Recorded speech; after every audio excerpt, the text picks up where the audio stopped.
শুক্রবার ২৬শে সেপ্টেম্বর বিকেল ৪টায় সিরাজগঞ্জ শহরের প্রাণকেন্দ্র বাজার স্টেশন ভিন্ন রকম এক রাজনৈতিক উত্তেজনা সৃষ্টি হয়।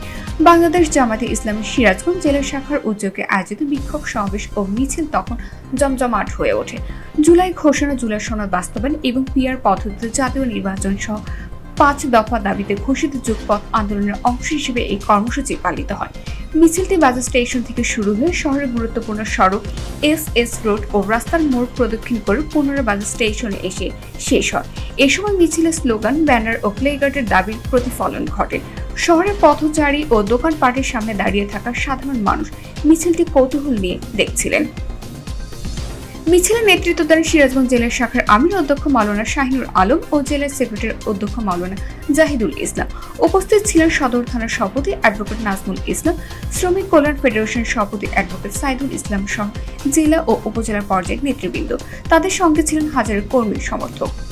সমাবেশে নেতৃবৃন্দ বলেন, জনগণের ভোটাধিকার নিশ্চিত করতে হবে। তারা মনে করেন, জুলাই সনদ বাস্তবায়ন ও পিআর পদ্ধতিতে জাতীয় নির্বাচন আয়োজন রাজনৈতিক সংকটের সমাধানের একমাত্র পথ। একই সঙ্গে সরকারের কাছে ৫ দফা দাবি বাস্তবায়নের দাবি জানানো হয়।